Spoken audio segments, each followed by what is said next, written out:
വിദേശ തൊഴിൽ പരിശീലനത്തിനും തൊഴിലവസരങ്ങൾക്കും little flower engineering institute Kalamassery. പഠിച്ചാൽ ജോലി ഉറപ്പാണ്. രാജ്യത്തെ ക്രമസമാധാനം പരിപാലിക്കുന്ന കാര്യത്തിൽ ഏറ്റവും പിന്നിലുള്ള സംസ്ഥാനം പശ്ചിമ ബംഗാളാണ്. അത് കഴിഞ്ഞാൽ പിന്നെ ബീഹാറും. പശ്ചിമ ബംഗാളിൻ്റെ അവസ്ഥ എന്ന് പറയുന്നത് സാധാരണക്കാർക്ക് അവിടെ ജീവിക്കാൻ വയ്യാത്ത അവസ്ഥയാണ്. ഒന്ന് പുറത്തിറങ്ങാൻ പോലും അതീവ സുരക്ഷ വേണ്ടിവരുന്ന സമയം. കാരണം അത്രയേറെ സംഘടനകളാണ് അവിടെ നടക്കുന്നത്. തൃണമൂൽ കോൺഗ്രസ് പരാജയപ്പെട്ടതിന് ശേഷം BJP അധികാരത്തിലേറിയതിനു ശേഷം പകപോക്കൽ തുടങ്ങിയിരിക്കുകയാണ്.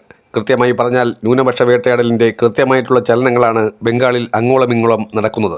തൃണമൂൽ കോൺഗ്രസിന് അധികാരമില്ല എന്ന് കരുതി അവർ തെരുവിലിറങ്ങി പോരാട്ടം നടത്തുകയാണ്. ഇതിനെതിരെ നിയമ പോരാട്ടം നടത്താൻ മമതാ ബാനർജി ഹൈക്കോടതിയിലും സുപ്രീം കോടതിയിലും സമീപിക്കുന്നതിനോടൊപ്പം തൃണമൂലിൻ്റെ പ്രാദേശിക പ്രവർത്തകർ ബംഗാളിൽ അങ്ങോളം ഇങ്ങോളം സമരമാർഗങ്ങളുമായി മുന്നോട്ട് പോവുകയാണ്.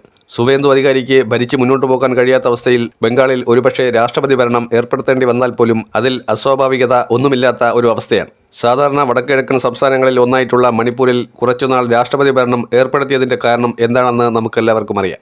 ബീരേൻ സിംഗ് എന്ന അവിടുത്തെ മുഖ്യമന്ത്രി രാജിവെക്കേണ്ടി വന്ന സാഹചര്യം, അതും നാണം കെട്ട് പടിയിറങ്ങേണ്ടി വന്ന സാഹചര്യത്തിൽ അവിടെ രാഷ്ട്രപതി ഭരണം വന്നു.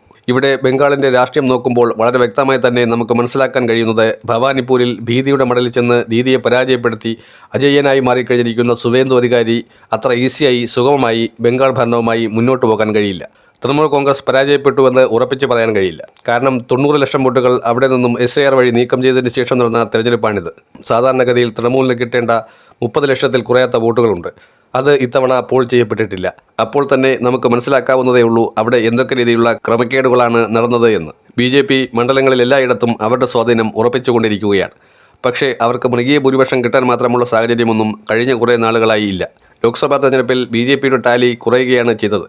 അതുമാത്രമല്ല, കോൺഗ്രസിൻ്റെയും തൃണമൂൽ കോൺഗ്രസിൻ്റെയും നേതാക്കൾ ഒരേ സ്വരത്തിൽ തന്നെ പറഞ്ഞു BJP കളിക്കുന്നത് തീക്കൊള്ളി കൊണ്ടുള്ള കളിയാണ് എന്ന്.